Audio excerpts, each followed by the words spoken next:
Hi, I'm Wendy Lieu. I'm the CEO and Chief Chocolatier of Socola Chocolatier based in San Francisco. Welcome to The Vietnamese. I'm your host, Kenneth Nguyen. Being part of a culture of nearly 100 million Vietnamese people in the world today comes with a lot of pain, proud history, and privilege. Join me as I highlight and explore the Vietnamese experience from all over. What does it mean to be Vietnamese to you? Gosh, that's like such a big question. For me, being Vietnamese is very much like a cultural thing, about food, how you interact with people, about celebrations, about that, all those things, like all of daily interactions, and how you execute them kind of remind me of being Vietnamese, like how you show your love, which is food, creating experiences and family time and family togetherness. That's being Vietnamese to me. How did your family get to the United States from Vietnam?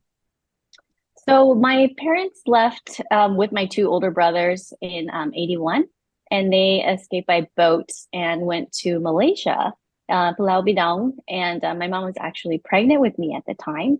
And they landed in the refugee camp and stayed there for about a year, and eventually came to the U.S. and came to Emeryville, California, because my dad's sister was here.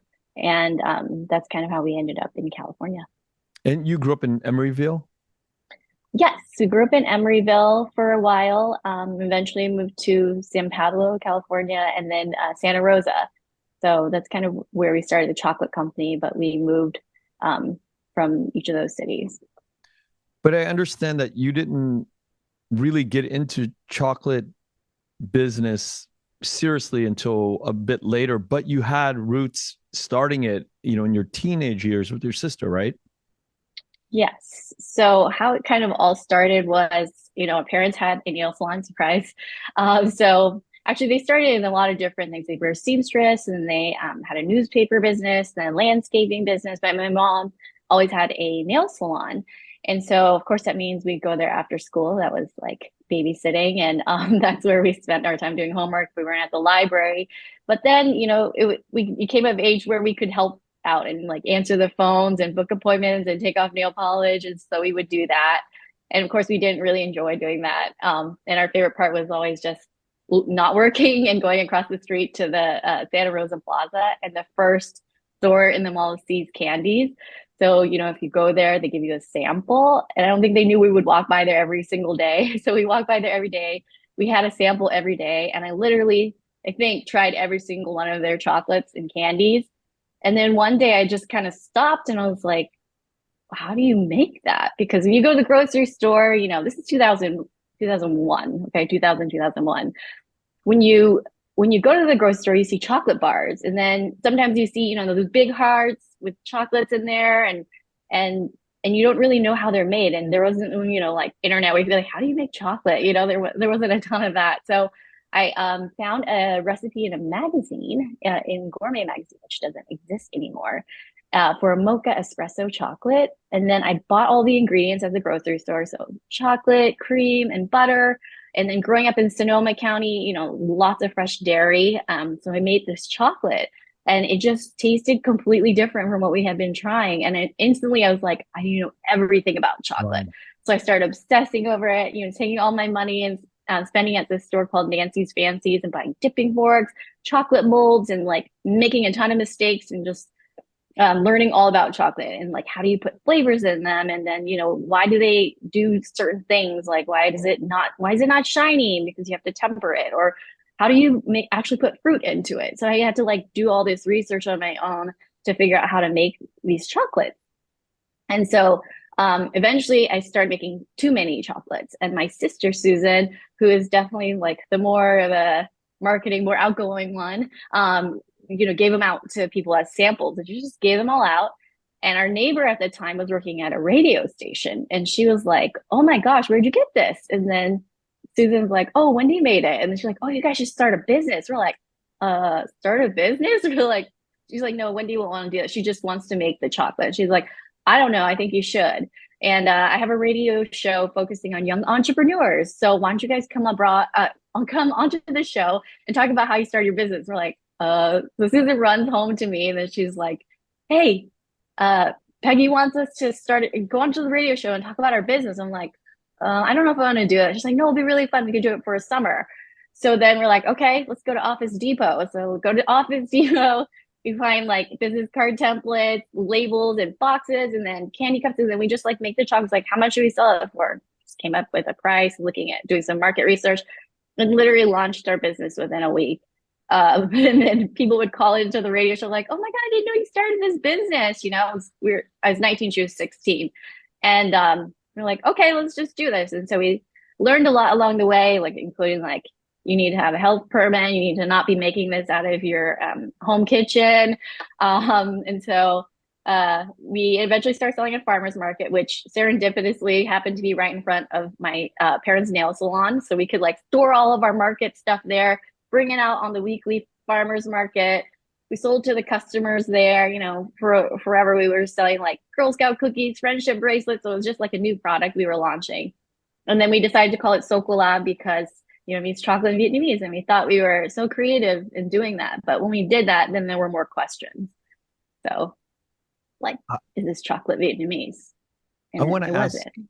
I want to ask about that very first batch where you said it didn't taste like other chocolates that you had. What do you mean by that? Can you describe what it tasted like and why there was a difference in the taste? Like what in the Yeah. process was that made it different? Sometimes I think that back then there wasn't such an emphasis on like fresh chocolates or like gourmet style chocolates.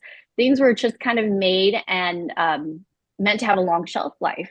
For example, if you look at certain boxes of chocolates, you wouldn't see an expiration date on the back, right? Like I'm not going to mention names, but you don't see an expiration date on there or a key in the box, right? So you never knew when they were made or when they expired or when they were best by. And for so long, we held on to the box for like a year. Like we would get them at Christmas time, open it up, eat it, and be like, "Oh, I don't like it," put it back, and then just hold on to it for a year until we got the next box of it because you didn't know that they went bad. So the taste is different because it has the chocolate that they use to make it shelf stable could have more fats in it, and it makes it more of a waxy texture.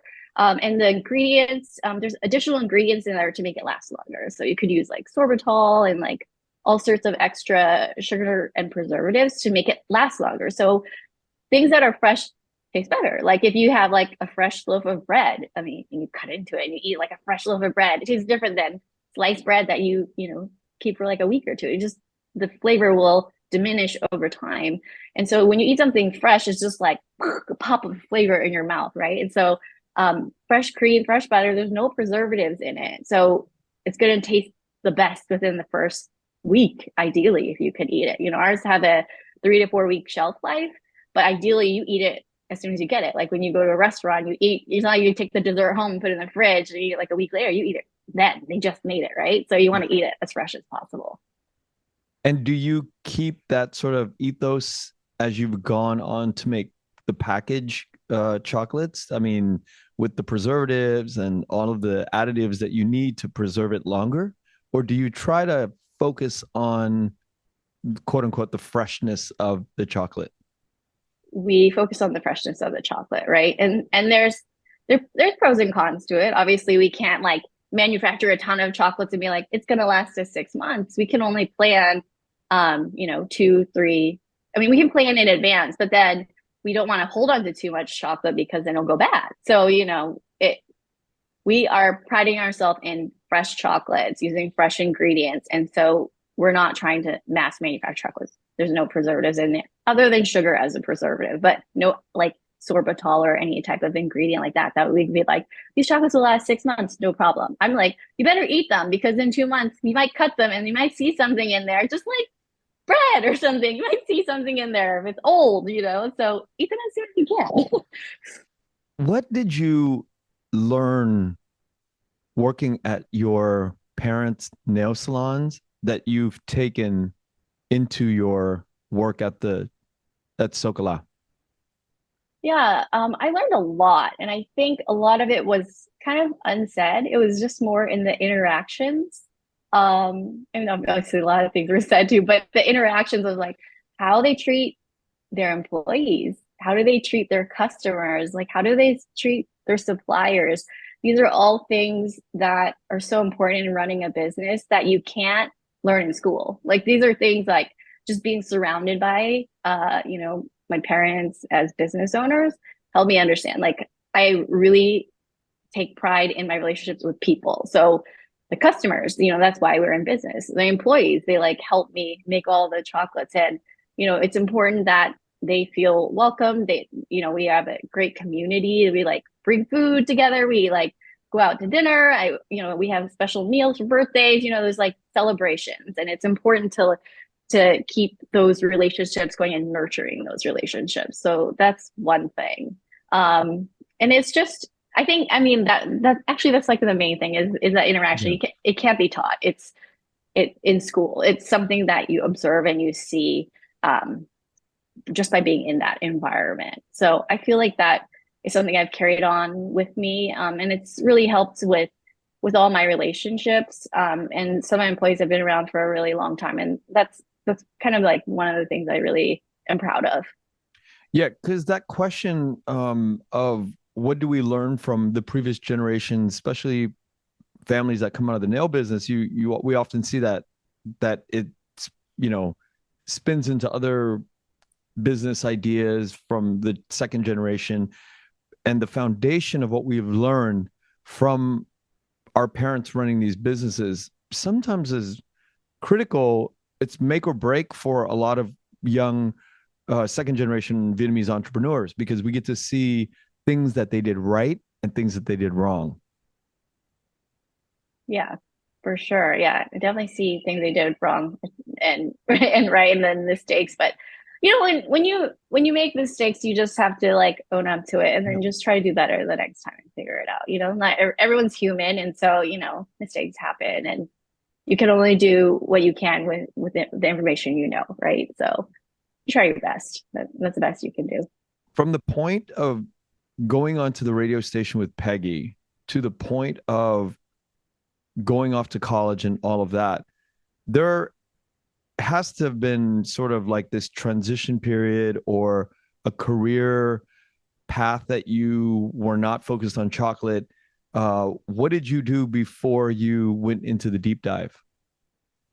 That's a good question. Okay, so I did farmers markets while I was at UC Davis, studying managerial economics. So we would always do chocolates, outside of the summer farmers market for like holidays, because chocolate is actually a gift giving product, right? So our year is actually kind of like October to May, so Mother's Day, and then the summertime really not an ideal time for chocolate with the heat shipping, and like honestly, no one craves so much chocolate in the summertime. I do, but not everyone does. So it's not like that. It's a very seasonal product. So we would make the chocolates during the holidays. We get together, make the chocolates during holidays. We had a kitchen we would work out of that was a family friend that had a commercial kitchen. So we had gotten booted at the farmer's market because we were making them in a commercial kitchen. And then finally our friend was like, oh, come work in our kitchen when we're not open. And it happened to be Willie Bird's Turkey. It's like a turkey restaurant. So we would work there between lunch and dinner and make enough chocolate to sell at the market. So anyway, we would do that. And then every summer I would come home and do that. And then we'd have the holidays. And then eventually I graduated from school. And then my sister went onto the East Coast for college. So we kind of stopped doing the summer thing. And I got a job in management consulting. So I moved to San Francisco. I worked there for 8 years, but all the time I would still make chocolates for the holidays. We would ship them. We created this really simple website for ordering. And I worked there for 8 years. And while I was kind of like halfway through, I was kind of like, oh, okay, I'm doing this job. My parents are happy. I have a 401k. I got, I have my holidays and I mean, vacation. It was good, but I was just kind of like, is this it? Like, this is it? Like, now I know what the path is going to look like forward. Like, okay, manager, senior manager, maybe, promotion to, partner. But then I was kind of like, what would it be like if I spent all this time and energy on chocolate? Because I was working Monday to Friday, and then Saturday and Sunday, I would make chocolates. And so I was like working 7 days a week and making chocolates at nighttime, because then we were working out of the kitchen in the evening. So we worked 6 p.m. to 2 a.m. And then I'd be like, cleaning chocolate off the floor with the scraper. And I'm like, is this what I want to do? And then it's kind of like, yeah, this is what I want to do. So I'm like, Wow. how do I invest that same amount of energy that I have been putting into, my corporate job into a chocolate company? What would that be like? Like that was like a mystery. And I was like, let me try that. Let me give it a shot and see. If not, I can always, go back into consulting if it doesn't work out, right? So then I was like, I need to go to pastry school. So I was like, because maybe it's not chocolate. Maybe it's croissants that I really like. So I really need to know because I never gone to pastry school. Is it really chocolate? So then I found an evening pastry school in San Francisco. So I went to pastry school in the evenings twice a week and then on Saturdays. And when I finished my pastry program, I got an externship at a patisserie, and I was like, okay, I really want to like make croissants and see how this is. And boy, I figured out that was like not for me. It was getting up and being there at 2 a.m. and making croissants until like 6, and then being exhausted, taking a nap, and then trying to go to sleep early, which I could not do. I was like in my mid 20s, like trying to go to sleep by like, I don't know, 6 or 7, ideally, to be able to do that. I was like, this is not working. And it was really hot. I run really hot. So like being in a hot kitchen, waking up early, I was like, this is madness. This is not for me. I'm like, I'm going back to chocolate. So I was like, yes, chocolate is for me. And then I was like, okay, now how am I gonna do this? Like, okay, we moved into wholesale. So we're selling at Whole Foods, we're selling at specialty grocery stores. And then I was like, this isn't quite enough. This isn't quite enough to make it like to transition over from working corporate. So I found a business planning class. I was like, I need a business plan. So I found a business planning course that was in the evenings. I took the program and I figured out how I was going to be able to fully operationalize my business and move over by setting some actual goals too for myself of like different sales by different points in time. And then when I was like, if I hit this goal and I can do this, then I'm gonna leave consulting. And so I finished my business planning class. I hit my goal, and then I was like, okay, now we can get a commercial kitchen and I can do this full time. So that's when I finally left consulting and then moved from full time to part time consulting. I was working 3 days a week. My client was super nice, and I was like, I don't know how I like really want to do trucks. She's like, why don't you do 3 days a week? I'm like, that's an option? Yes, I'll totally take that. So I did 3 days a week. And then I had 2 days a week to focus on chocolate. I mean, weekday work days. Um, and then eventually I just slowly transition over. But I definitely played it safe the whole time. I didn't just jump over. We didn't have any investors. So it was important for me and my sister to continue owning the business outright. And how could we do that? So there's challenges with that too. Yeah, it's like for all the people listening, when we think about our dreams and what we really want to pursue, and our passions, we have to sacrifice a lot as people who are immigrants with this sort of idea that we have to survive and we have to thrive and we have to be safe. The other side of this equation is also about taking risk with our time. It's very limited, and we have to really go for it and be committed to, cranking it up on the hobby or whatnot to get it up to the point where it's viable, it's commercially viable to prove the point that we can live off of that thing. And that's a really big hurdle for anybody, for immigrants or for Americans that have been here for 5 generations. Just the jump off point to have the courage to execute on our off time takes a big commitment. Mm-hmm. Thanks. Yeah, it does. I'll take that as a compliment. So yeah, commend you for that. It's always, and you started many years ago, and I've heard of Socola, and I've heard about your business for a while now, and shout out to Johnny for introducing us. Now, French culture seeps into so many aspects of the Vietnamese culture, for better or for worse. Now, this idea of Socola, right? It's a Vietnamese word, but it has its roots in French, right? How did you come up with the name of it? We thought, we're like, okay, we're trying to figure out different names for the company. And we just thought, it sounded so good because there also the movie Chocolat came out like Yep. around that time, maybe a couple years before that. And we're like, oh, so elegant. It sounds so nice. And we're like, Chocolat, maybe we can educate people about Vietnamese people in chocolate, like because we were Vietnamese sisters. So it made sense when we grew up in predominantly white city neighborhood and everything. So it was like, we can tell them, it's Chocolat. It means chocolate in Vietnamese. And there's some problems with having that. You can't trademark it because it means something else in the product in another language. So then we that was one thing, but it just sounded really beautiful. But people then started asking us like, "Is this Vietnamese chocolate?" Or why? The Vietnamese were like, "Well, we're Vietnamese sisters. See, it makes sense. That's why." And they're like, "Well, okay. Is there Vietnamese flavors?" And we're like, "No."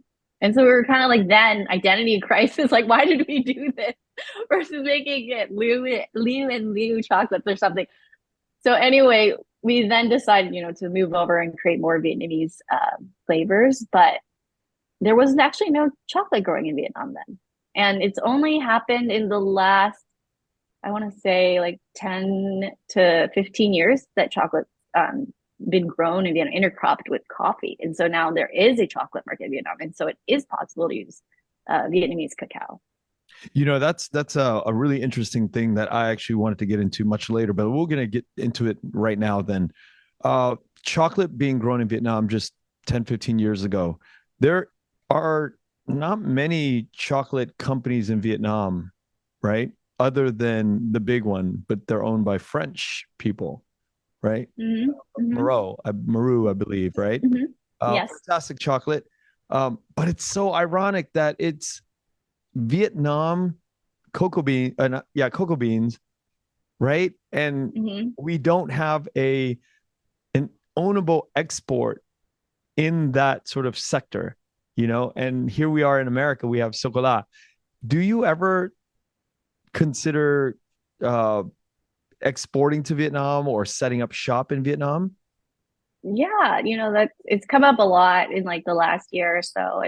And just to your point about cacao, I feel like some of the companies there kind of control a lot of the cacao beans there, but they are actually exporting it.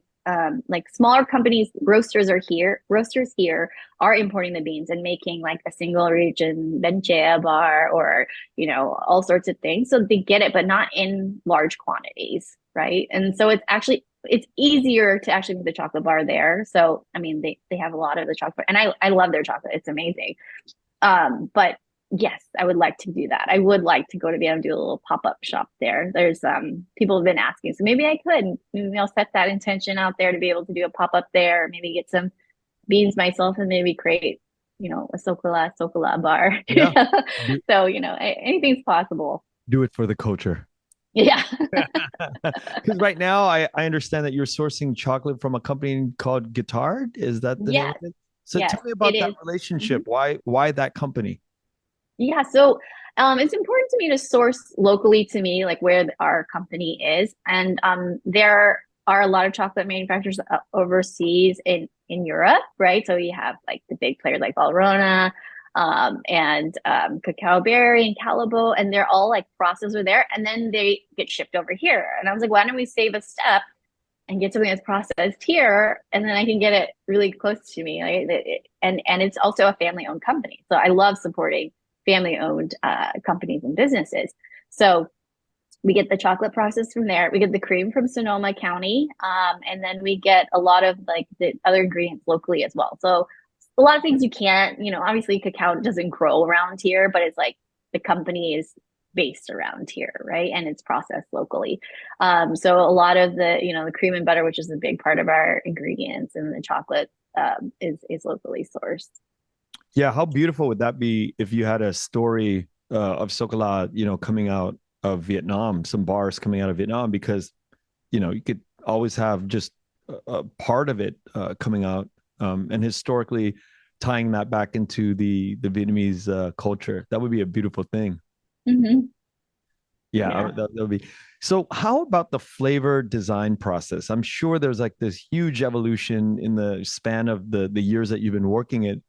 How did you come up with flavors initially, and how has it evolved since then? Yeah, when we started, we basically had four flavors, and this was just kind of like what's on the marketplace, right? That we knew.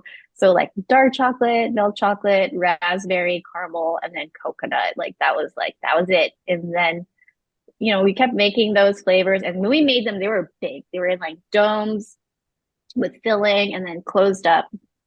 And then eventually, we're like getting that question a lot, like, are there any Vietnamese flavors in this? And people were like starting to give us flavor suggestions, like being at a farmer's market. That's what I love about farmers markets, or even our retail store where people can come in and see us making chocolates and they can eat it and like, oh, this reminds me of when I went and I traveled here, and it was so good. Well, would you consider making something like this? Like coming up with all these flavor ideas. Like, let me think about it. But we started introducing, someone said make a chili chocolate, and I was like, I'm going to switch out all these flavors because they're kind of boring. So I was like, I'm not going to make chili. I'm going to make sriracha because that is more Vietnamese, right? And I'm not going to make a mocha chocolate.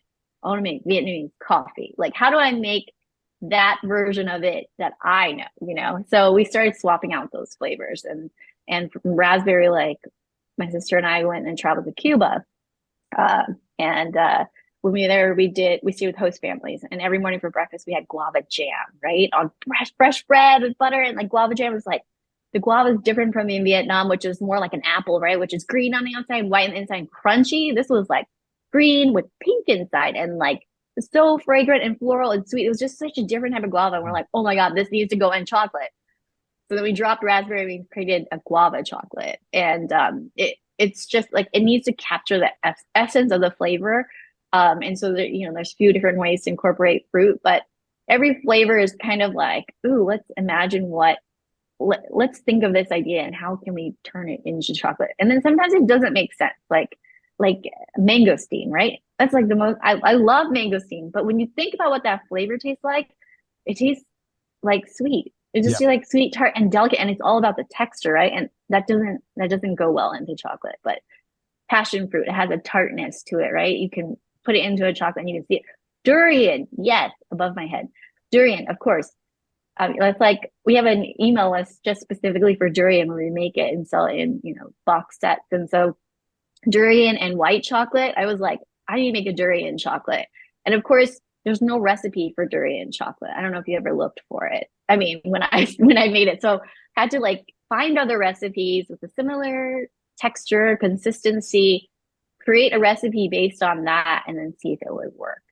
And so all these flavors that I created, there was no recipe for it out there originally. I mean, some there are, but how do I make it my own? How do I, create a twist on a flavor, and how do I make it Vietnamese? How do I put a little Vietnamese heritage and spin on it? Yeah. I completely understand what you mean when you're talking about mangosteen, because mangosteen is a very subtle flavor. It's sweet and it has very subtle notes.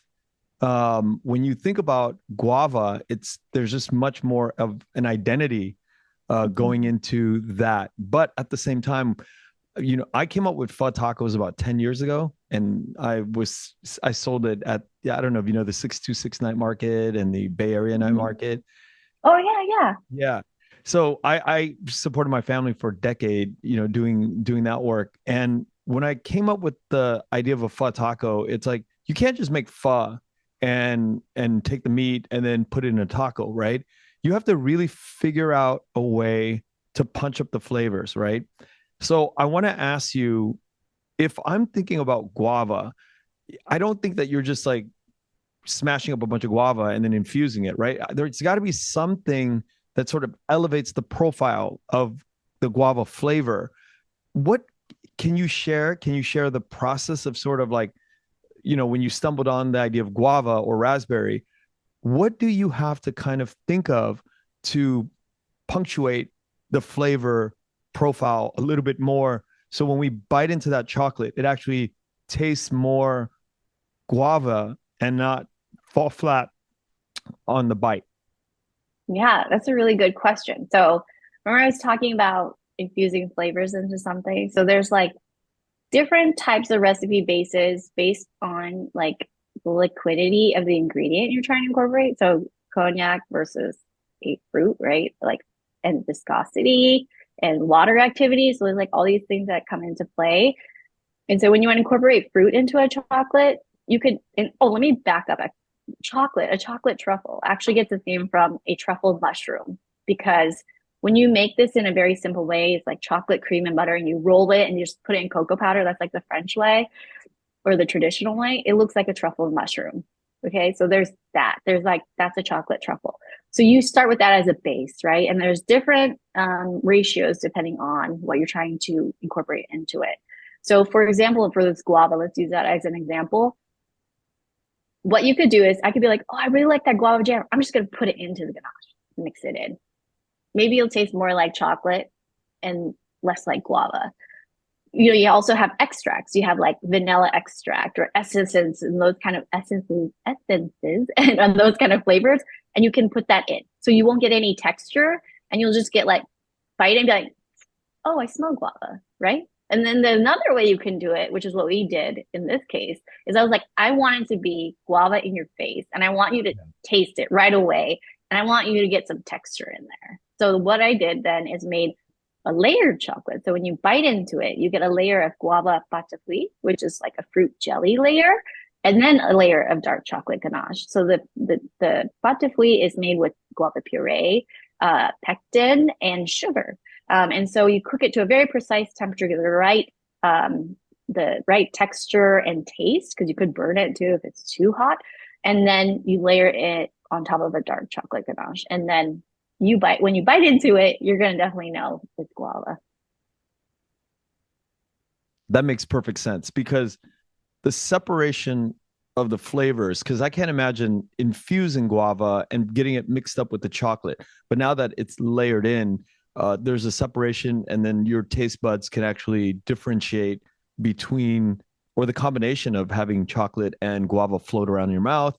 It will all make sense. But if you infuse it into the chocolate and go through the heating process, perhaps you're going to lose that flavor profile of guava. I mean, it's also what you want to achieve. Like, what do you want? What do I or you or whoever's making the chocolate want it to taste like? Maybe you only want a little bit of guava. Maybe you don't want it to be like so strong. And then you could use, you know, milk chocolate or white chocolate or dark chocolate. So you have to figure out like what's the vehicle for the flavor too. Yeah. Yeah, we have a pho chocolate too. Yes, I was going to talk about that too. So that you take spices and infuse it into the cream, right? Because you don't want to grind it up and then put it in there and it'll be grainy. So you have to figure out how to get the essence of the flavor into the chocolate without changing the texture in this case. Now, without getting into any trade secrets, do you take let's say 5, I don't know how many spices there are, but 5 spices? More than 5. Okay, so there's a variety of spices that you have to take. And do you put it in like a cheesecloth bag and then you boil it down and get the essence of that flavor and then infuse it into the chocolate? Or do you make another layer that goes on top like the guava? No, so we have chocolate cream and then butter. So there's like that will be kind of more of an infusion. So we take the spices, we toast them all up so you get like really intense flavor, steep it in the cream, and then we would strain it out and then use the cream and make the chocolate with it. That's awesome.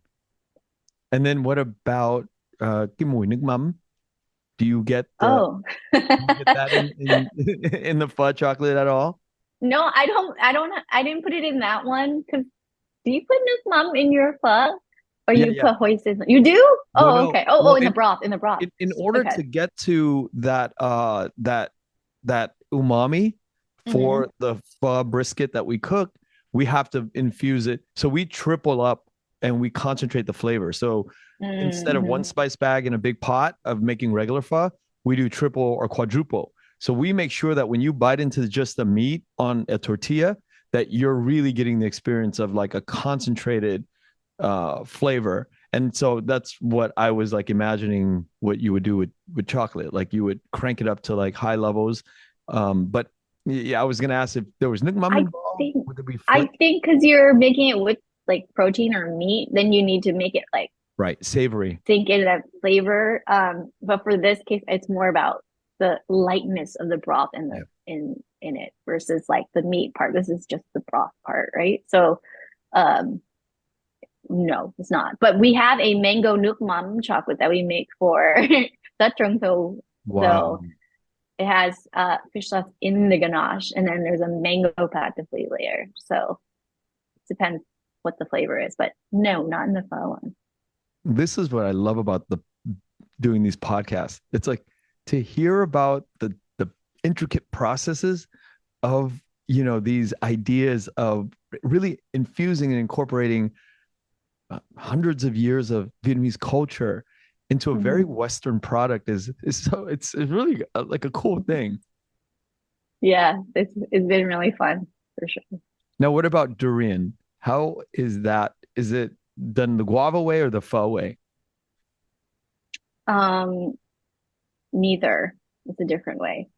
It's a different way. So we take durian, we puree it, and we make it into like a pulp, and we strain it, and then we add it to, this is white chocolate now. So we add it to white chocolate. So you actually get the fruit mixed in. Oh, So wow. it's different. I can't wait to eat this with my family. Yeah, I have the box right here. Thank you so much for sending it to me. You're welcome. This is I believe it's the Little Saigon Mhm. edition, right? Yep. It's such a beautiful presentation. How did the design of all of this stuff come about? For each of the flavors, Each of the flavors, yeah. or The each of the yeah, flavors that are in it. it's I don't, so I like to put something on the chocolate so you recognize what's inside of it, but I also don't like to overuse too much color, like just like a shell of like red dye or something like that. But I want it to be like fun and fanciful of and an invitation of what you might be trying it. So like for the sriracha one, obviously chili flakes. For the pho one, we have the design of the bowl on it, and Stacey Nguyen helped us design that. But for like other things, I kind of think when I eat it, like when I close my eyes, like what colors do I see? So like for the lychee one, you have like this pink and then darker pink, and then the passion fruit, you have, you know, yellow obviously, but then like orange is like those are tropical colors for me. And then the durian one was like I wanted it in a shell. I wanted it to feel like you're opening a durian, kind of, you know, it's like biting into a durian and the little shell. But there's definitely variation. So it's not like everything has a pattern. And then there's some things that have natural garnishes and like light bits of color, but I don't ever want it to be all the same, even though they're all mostly square. I like them all to have the same like palette, but a different type of garnish on each. Yeah, when I opened up the box and I saw these chili flakes on it, I was like, this is one of a kind. You can't you can't ever find that on a Godiva or, you know, on a Snickers bar or a Twix bar. You know, this is like mind blowing. And it's just so wonderful to have that again infused from the core, you know, the culture, the Vietnamese culture. It's just this beautiful, just beautiful design.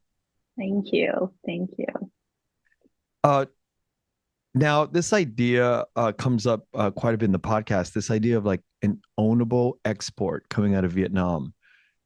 Do you have any? I would love to get your thoughts on chocolate one day perhaps being something that Vietnam is known for. And I didn't know up until you just told me now that it's only been there for 10, 15 years. Is there a possibility that just like the European countries with chocolate, that Vietnam could be a true destination for big chocolate production tours where you have like you know, you've been to Cuba, and when we've gone to Cuba, we've seen, you know, cigars being rolled, and that's part of the tour bus that you know you go on. Is there a vision that you could see Vietnamese chocolate landing on the map somehow? Yeah, definitely. And they already do have chocolate tours there. And I'm really excited to go um back hopefully within the next year or so to check it out. But so it takes 7 years for the fruit to be mature enough to make chocolate. So when we say like 10 to 15 years ago, I mean it's probably more on the 15 side, but it took them planting it longer than that and then waiting for the chocolate to mature enough or for cacao to mature enough to actually make chocolate out of it. And I I think it's being intercropped with coffee, and it's becoming more and more popular. And the cacao, how it's grown, and then there's different grades. So some of them are used to make, the like grade A would be for like really nice chocolates, and then B, C, D, right? These chocolates, this cacao could already be purchased by larger corporations to make chocolate, and you wouldn't know, because it's just, not as, flavorful as some of the other ones are. So I definitely think there's a possibility, and there's been a lot of investment in there in Vietnam to grow cacao with the farmers as well, because I think it grows well with the coffee, and so it creates another source of income. Um, and I'm seeing a lot more like tourism with cacao there, so I would love to go, explore it more. Last time I went on durian plantation. That was pretty fun. Kind of scary. The durian will fall on your head, but yeah. Yeah, right. If you think about it, but I wonder if durian actually falls. Like I heard that it only falls at It's at night. nighttime or something. Yeah, that's what I So heard. weird. What if it could be a freak durian falling on your head? Who knows? It's How like is a that even wild durian. possible though? Like durian only falls at night. That doesn't make sense. Maybe it's the temperature because it's like hot all day. I don't know, I'm just making it up. Maybe it's like hot all day, and then at nighttime it gets cool enough where it like contracts and then it drops. Makes I sense. don't know. I'm making it up. Now, is Socola is probably distributed all over the United States. I'm assuming at this point. It is through us. So we have our retail store and we ship all over the US and internationally as well. I actually just successfully shipped to Vietnam, but there was some melting. So it needs a little bit of work, but did ship there. But we are no longer wholesale. So we only sell directly through our store. And we do a lot of corporate as well. So virtual classes and virtual tea and chocolate pairing classes, and then just shipping chocolate kits out. Why did you get out of the wholesale business? So remember I told you I had to figure out my business model of in being able to work full time in chocolate, and that included removing wholesale.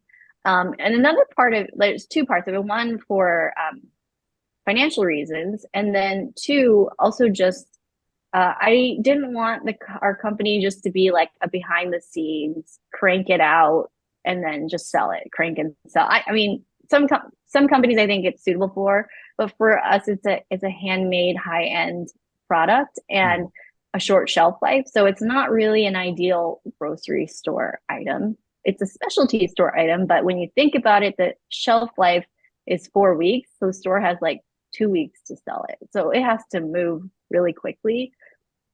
And there's such a story behind it that it's better that we handle it and ship it out. And you could buy it directly to us and we can be like, this is fresh, versus someone leaving it at the grocery store and not, picking it up and it has like 2 days left. There's so much like control that needs to happen over that. And it's not cheap. It's not something you'd be like, oh, I'm just gonna test it. I don't know this brand at all. I'm just gonna pick it up. It needs like that a little bit more attention to be sold and successful in that way. And yeah. That makes perfect sense. And also probably the margins on a wholesale at a higher end is probably a little different than mass producing chocolates.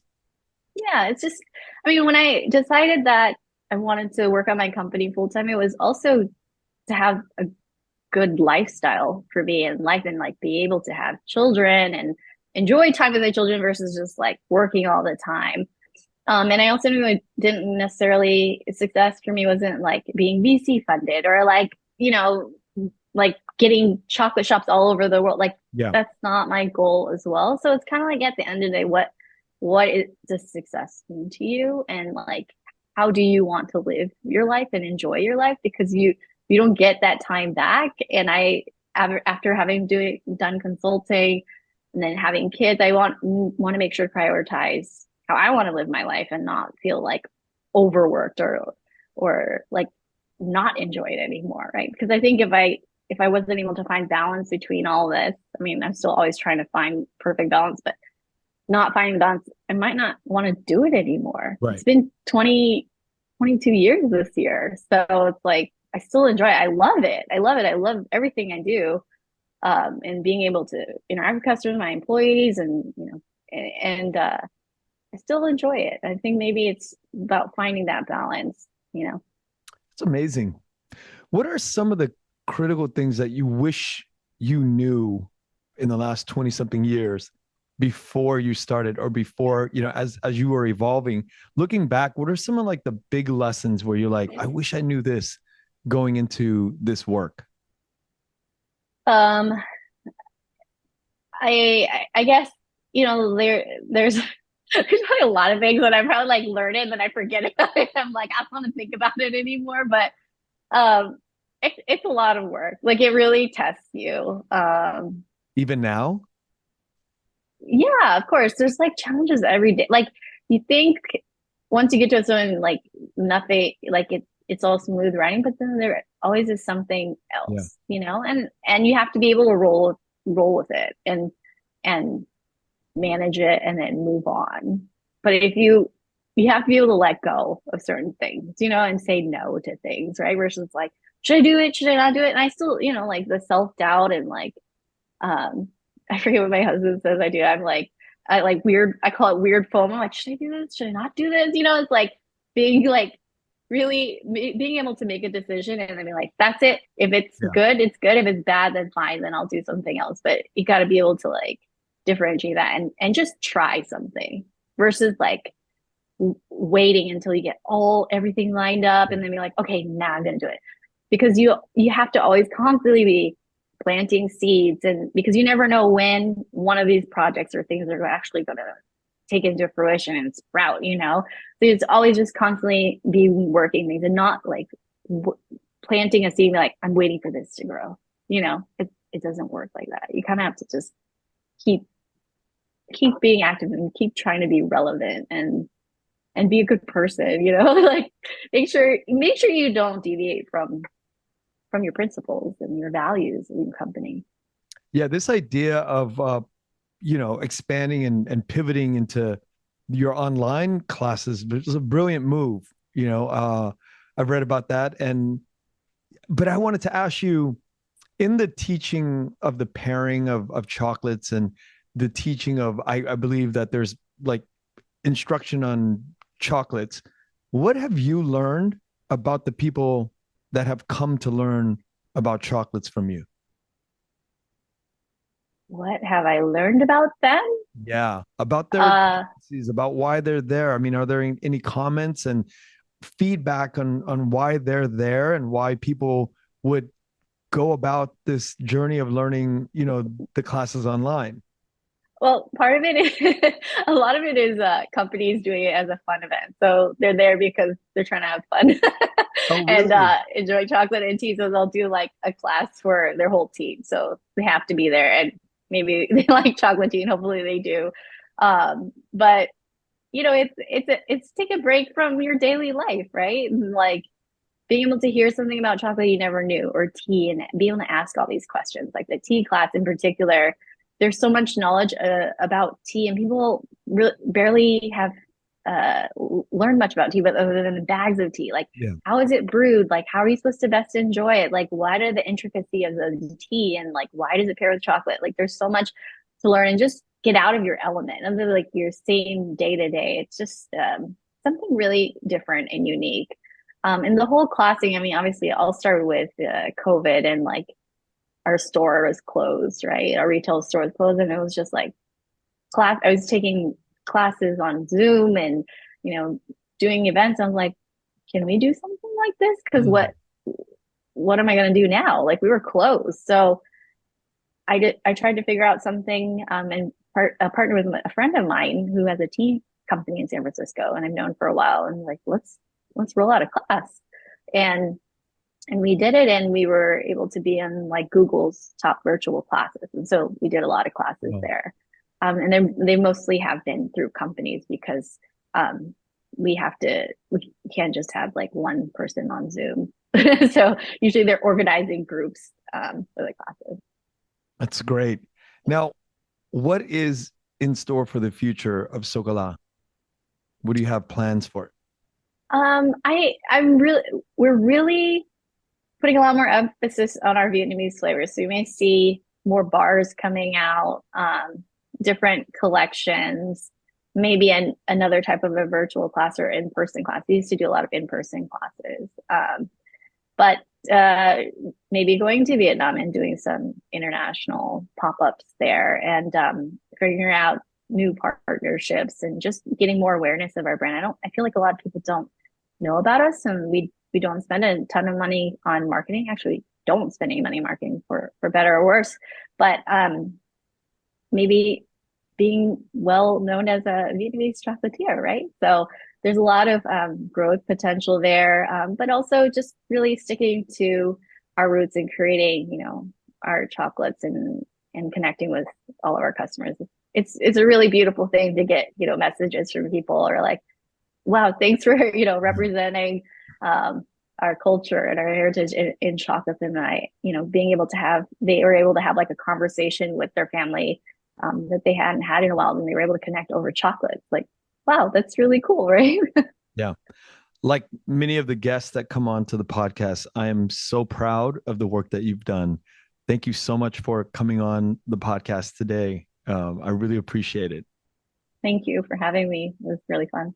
Of course. Thank you again. Thank you for listening to The Vietnamese with Kenneth Nguyen. The Vietnamese is produced by Brittany Tran. Special thanks to Jane Nguyen, Catherine Nguyen, Tina Pham, Sydney Jamie, and Christo Trin. Please find us on Instagram, Facebook, and TikTok at The Vietnamese Podcast. You can also find us on YouTube, where you can subscribe, like, and comment. Please rate and give us a review wherever you find our podcasts.